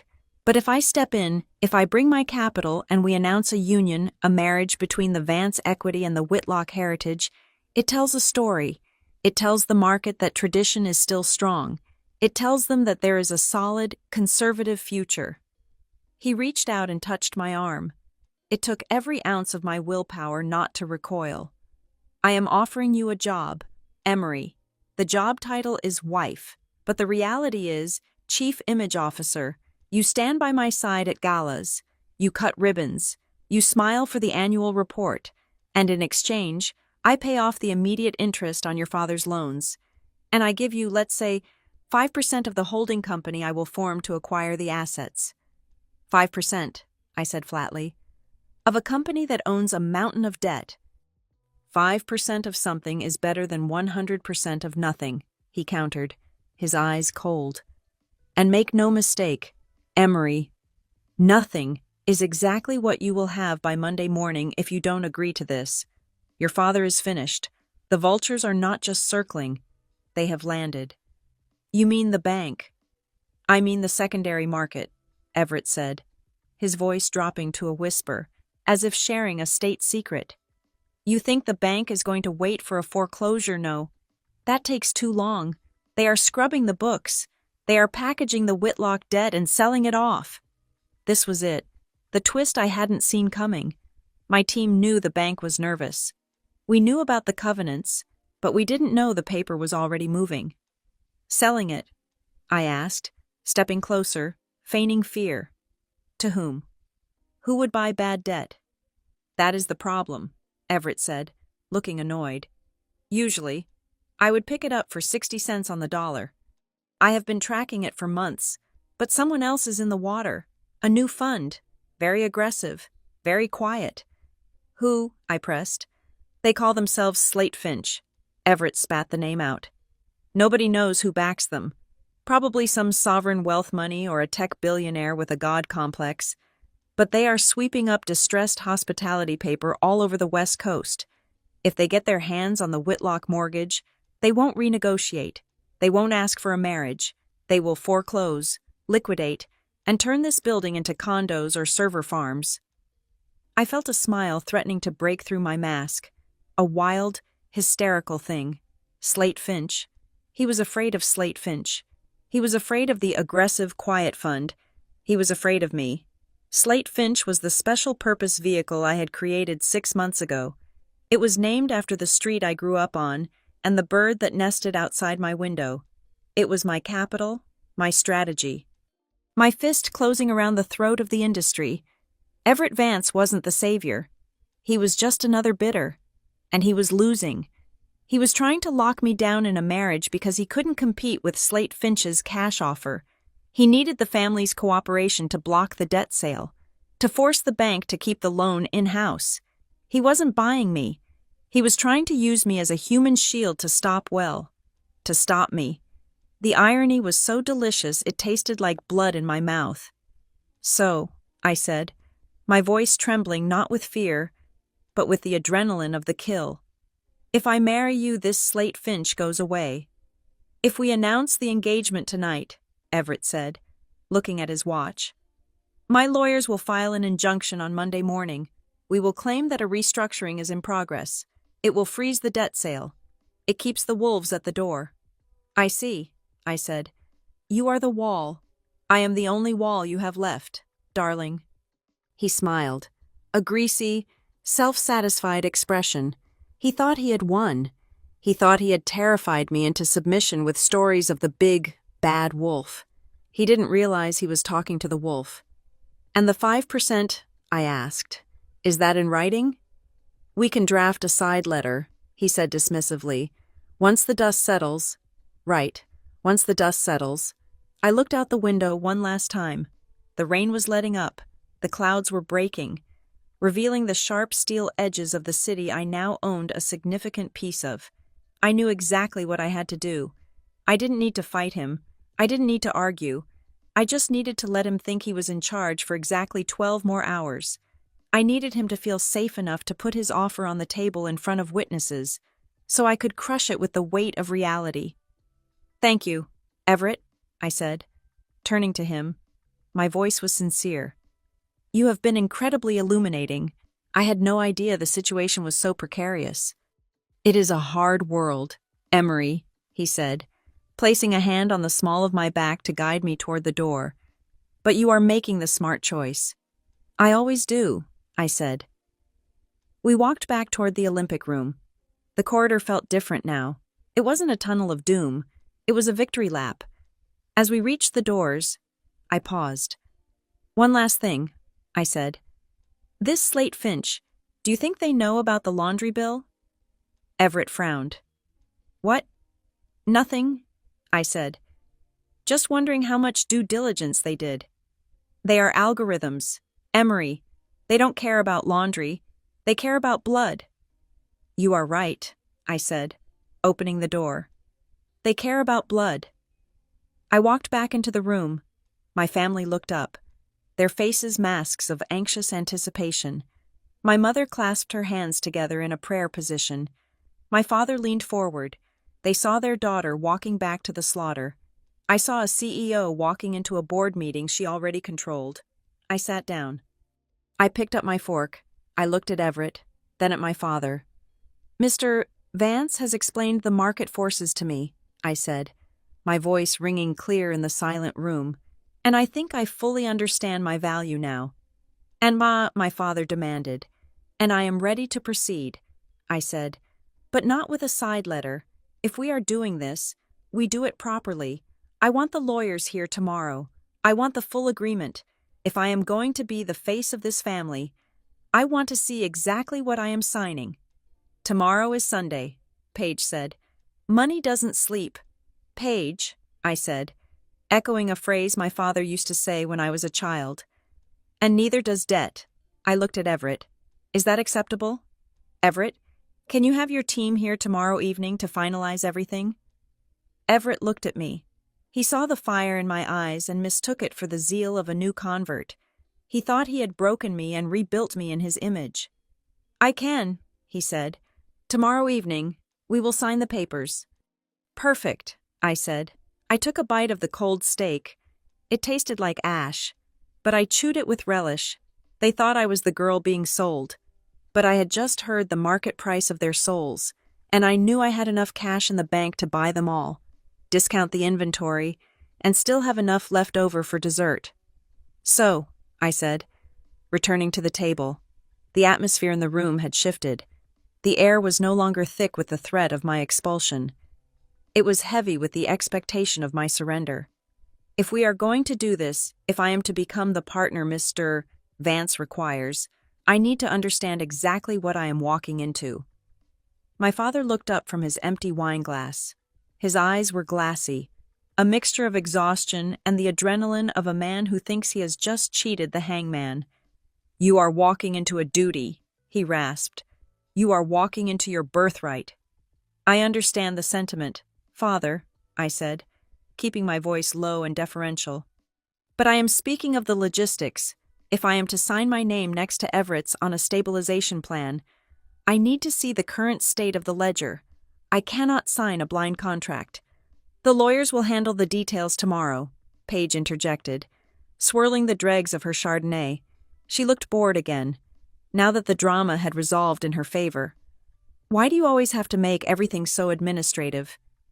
"Because, Paige," I said, turning to her with a soft smile, "marriage is a contract, and bankruptcy is a court proceeding. I would prefer to know which one I am attending." Everett chuckled. He seemed to enjoy my spirit now that he believed he owned it. "She is right, Malcolm. If she is to be the face of the recovery, she should know the size of the hill we have to climb. Give her the binder." My father hesitated. It was a micro-expression, a flicker of the eyelid, a tightening of the jaw. He looked at my mother, then at the heavy leather briefcase sitting by his wheelchair. He didn't want to show me the books. He wanted me to be the silent partner, the figurehead who waved from the balcony while the generals burned the village. But he had no choice. He needed my compliance more than he needed his secrets. "Alistair," my father barked at the shadow near the door. The assistant materialized, looking tired and pale. "Give her the operating summary and the primary debt schedule." Alistair placed a thick black binder on the table in front of me. It smelled of toner and fear. "I need 24 hours, I said, placing my hand on the cover. "I will take this back to my hotel, I will review it, and tomorrow evening, we will meet to sign the final papers." 48 hours is too long," my mother said sharply. "Monday morning is—" She stopped herself, glancing at Everett. "Monday morning is the deadline," I finished for her. "I know. That is why I said tomorrow evening, Sunday night, we sign before the markets open in Tokyo." My father nodded slowly. "Fine, tomorrow night, but no games. Emery, you read, you understand, you sign. No games," I promised. I opened the binder right there at the table. I wanted them to see me looking. I wanted to gauge their reactions as I turned the pages. The first section was standard: revenue reports, occupancy graphs that looked like ski slopes heading straight for hell. I flipped past them. I knew these numbers better than they did. I had been tracking them from my office in Weehawken for a year. Then I reached the debt schedule. I ran my finger down the list of creditors. First National Bank of Seattle, $80 million. Revolving credit line. Vanguard Commercial Trust, $45 million. Mortgage on the Aspen property. I turned the page, and there it was. Or rather, there it wasn't. The page numbering jumped from 14 to 16. It was subtle. If you weren't looking for it, if you were just a panicked daughter trying to save her father's legacy, you would never notice. But I wasn't panicked. I was forensic. I paused, my finger hovering over the gap. I looked up. My father was watching me like a hawk. My mother was studying the tablecloth. Lyle Benton, who had just entered the room to oversee the handover, was adjusting his cufflinks, looking everywhere but at the binder. They had pulled a page. They were hiding something, a specific loan, a specific liability that was so toxic, so dangerous, that even in their desperation, they couldn't bring themselves to show it to the savior. I knew exactly what it was. It had to be the mezzanine financing the high-interest, short-term cash injection. They must have taken 6 months ago just to make payroll. That kind of debt doesn't come from banks. It comes from private equity sharks who demand collateral that includes personal assets, the penthouse, the art collection, maybe even the jewelry my mother was wearing. If I asked about page 15 now, they would lie. They would say it was a printing error. They would circle the wagons. So I did the opposite. I smiled. "This looks comprehensive," I said, closing the binder. "Thank you for trusting me with this." "It is the reality," my father grunted. "It is not pretty." "No," I said. "It isn't." Lyle Benton stepped forward, sliding a single sheet of paper across the table. "Just a formality. Ms. Wright, a receipt of review. It simply states that you have been provided with the financial disclosures necessary to make an informed decision regarding the partnership. I looked at the document. It was a trap. If I signed this, I was legally acknowledging that they had disclosed everything. If the company collapsed later because of the hidden debt on the missing page 15, I couldn't sue them for fraud because I had signed a waiver saying I had seen the books. But it was also a weapon. If I signed this specific document, which referenced the provided binder, and I could later prove that the binder was incomplete, it wasn't just negligence, it was criminal fraud. It was evidence of intent to deceive a shareholder. I picked up the pen. "Of course," I said. "We must be proper." I signed my name, Emery Wright. I handed the paper back to Lyle. He tucked it into his jacket pocket with a speed that betrayed his relief. He thought he had just indemnified the family. He had actually just handed me the handcuffs I would eventually use on him. Carter let out a loud, mocking laugh. "Well, that was easier than I thought. I expected a fight. I expected you to go full social justice warrior on us about the corporate ethics." "People change. Carter," I said, tucking the black binder under my arm. "I am just trying to do what is best for the family." "Finally," Paige sneered. "It took you 30 years, but you finally figured out that without this name, you are nobody." "Maybe," I said. I stood up. The meeting was over. The deal was struck. I was to return to my hotel, read the fiction they had prepared for me, and come back tomorrow to sell my soul to Everett Vance. But before I left, I needed to twist the knife one last time. I needed to lower their defenses so completely that they wouldn't see the blow coming until it severed the head. I walked over to my mother. She was still sitting rigid in her chair, clutching her wineglass. I looked down at her, softening my face, letting my shoulders slump slightly. I summoned every ounce of the wounded child that still lived somewhere deep inside my ribcage. "Mother," I asked, my voice barely above a whisper. She looked up, surprised by the tone. "Yes, Emery. If I do this, if I marry Everett and save the loans, can I come home?" I saw the emotions flicker across her face. For a second, just a split second, I saw a mother.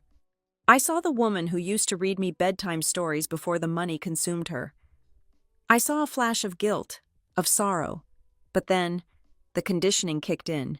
The years of social climbing, of protecting the image, of valuing the brand over the blood.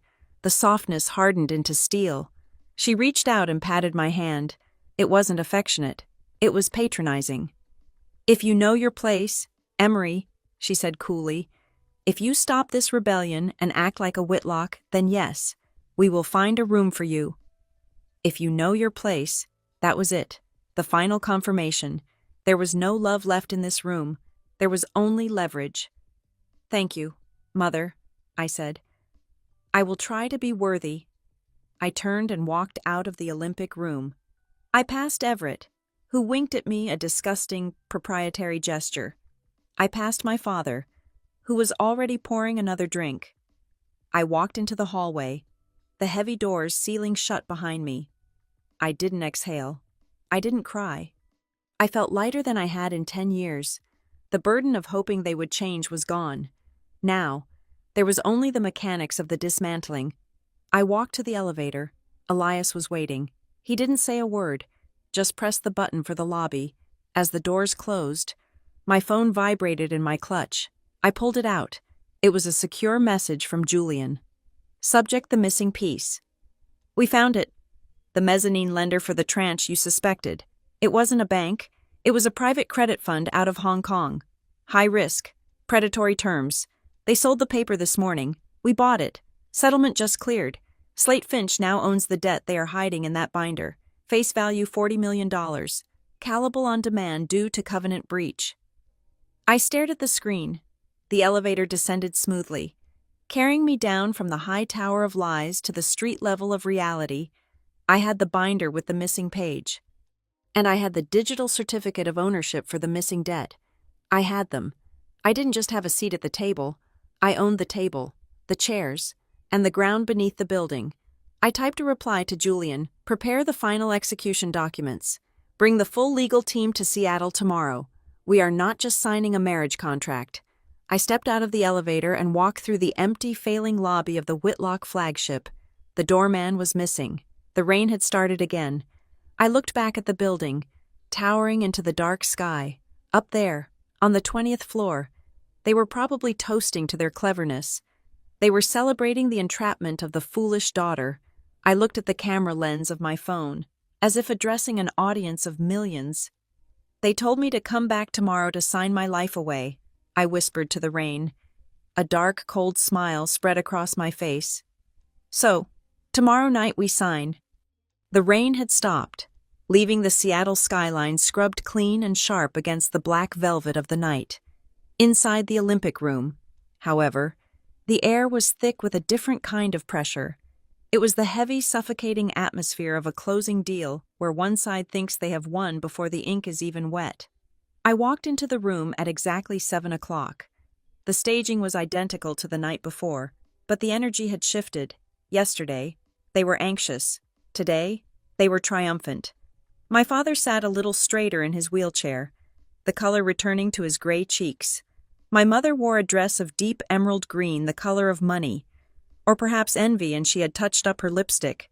Paige and Carter were actually smiling, a rare, synchronized expression of relief that their trust funds had been secured. And Everett Vance.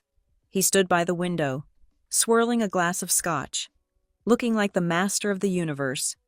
"There she is," Everett said, turning as I entered. "The bride, the savior, the future." He walked toward me, arms open. I sidestepped him smoothly, moving directly to the head of the table where my father sat. I placed the black binder, the one with the missing page, onto the mahogany surface. It landed with a heavy, dull thud. "Good evening," I said. My voice was calm, stripped of all inflection. "Sit down, Emery," my father commanded, pointing to the chair next to Everett. "We have the papers prepared. Lyle has drawn up the marriage settlement and the succession plan. We just need your signature, and we can fax the confirmation to the bank." "The bank?" I repeated. "Right. We wouldn't want the bank to be unhappy." I didn't sit. I remained standing, my hand resting on the back of the chair. "Before we sign," my mother said, her voice trembling with excitement, "Everett has something for you. A gesture of commitment." Everett reached into his pocket and produced a small, velvet box. He snapped it open. Inside sat a diamond the size of a quail's egg, set in a heavy platinum band. It was gaudy. It was ostentatious. It was a shackle disguised as jewelry. "For the new Mrs. Vance," Everett purred, "and the new face of Whitlock heritage." "Put it on," my father urged. "Let us see it." I looked at the ring. Then I looked at my family. They were practically vibrating with anticipation. They saw that ring as their salvation. They saw it as the plug in the drain of their finances. "It is a beautiful rock," I said, "but I think we should look at some other assets first." "What are you talking about?" Paige snapped. "Just put the ring on and sign the paper. Emery, stop being dramatic." "I am not being dramatic. Paige, I am being thorough." I reached into my bag and pulled out my tablet. I walked over to the credenza where the room's audiovisual controls were housed. I plugged a heavy HDMI cable into the side of my device. "What is she doing?" Carter asked, looking at Lyle Benton. "Lyle, make her stop." "I am just sharing some due diligence," I said. I tapped the screen. The massive 80-inch monitor on the wall behind my father flickered to life. For a second, there was just static. Then, a logo appeared. It was a sleek, minimalist design, a stylized bird in mid-flight, rendered in sharp slate gray. Slate Finch Holdings. Underneath it, in smaller letters, a wholly owned subsidiary of Stayweave Global. The room went silent. Confusion rippled through them. They recognized the name Slate Finch as the aggressive fund that Everett was terrified of. They recognized Stayweave as the annoying app that Everett had dismissed, but they couldn't understand why these logos were on their screen. "What is this?" Everett asked, his voice losing its oily charm. "Why are you showing us the competition?" "I am not showing you the competition, Everett," I said. "I am showing you the org chart." I swiped the screen. A new document appeared. It was a certificate of incorporation for Stayweave Global. It listed the founding date, the headquarters in Weehawken, and the total authorized shares. And at the bottom, listed as the founder, CEO, and majority shareholder Emery Wright. My mother gasped. It was a wet, choking sound. Paige dropped her fork. It clattered loudly against her plate. That's a mistake, Carter stammered. Emery Wright. That's just a coincidence. You make travel videos. I made travel videos 7 years ago. Carter, I said, my voice rising, filling the room with the authority I had hidden for a decade. Then I built a company. I built a platform that processes $40 million in bookings a month. I built the company that you, Everett, called a nuisance. And I built the company that owns Slate Finch. I looked at Everett. His face had gone the color of old parchment. He understood. He was a shark, and he recognized when a bigger predator had entered the water. You, he whispered. You are Slate Finch. I am, I said. And that brings us to the second slide. I swiped again. The screen changed to a complex debt schedule.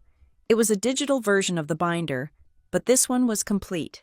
It showed every loan, every lien, every embarrassing financial secret the Whitlock family had tried to hide.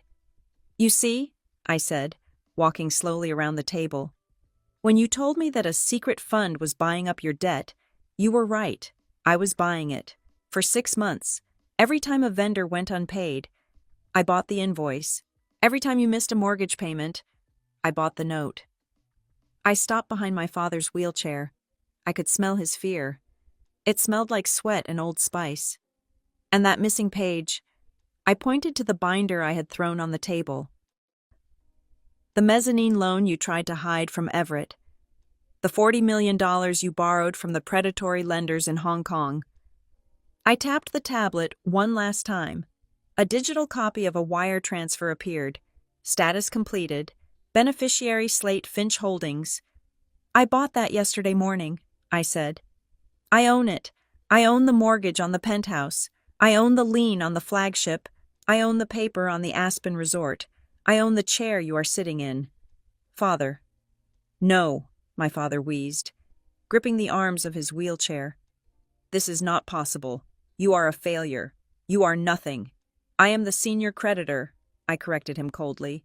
And under the terms of the loan agreement, specifically, the change of control and key person clauses. I am declaring a default. I signaled to the door. Elias walked in. He wasn't driving the car tonight. He was wearing his full security detail suit. He carried a thick manila envelope. He walked past my stunned family and handed the envelope to me. I opened it and slid the contents onto the table. Right next to Everett's ridiculous ring. They were foreclosure notices. Notice of seizure. Notice of liquidation. Effective immediately, I said, my voice hard as diamond. I am calling the loans. You have 24 hours to vacate the penthouse. The locks on the flagship will be changed at midnight. The assets will be liquidated to satisfy the debt. You can't do this, my mother screamed, standing up. We are your family. You can't throw us on the street. You threw me on the street 14 months ago, I said calmly. You sat in that room in New York and told me I was a liability. You cut me off to save your reputation. Well, Mother, I am saving my investment. Everett Vance backed away from the table.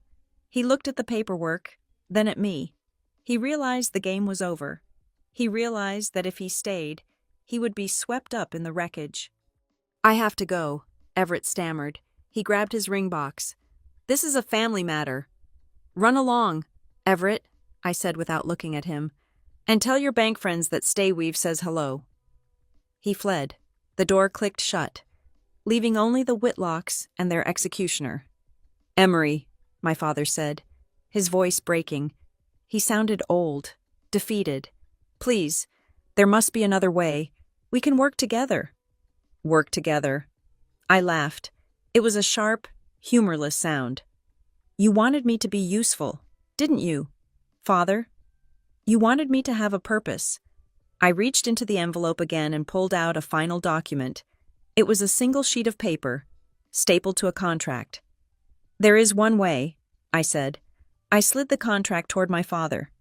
"This is a transfer of control agreement," I explained. "It transfers 100% of the voting shares of Whitlock Heritage to Stayweave Global. It accepts my debt forgiveness in exchange for total equity." "You want the company," Paige whispered. "I already have the company. Paige, I'm just letting you keep your jobs. If you sign this, the foreclosure stops. The debt is absorbed into my balance sheet." "But," my father asked.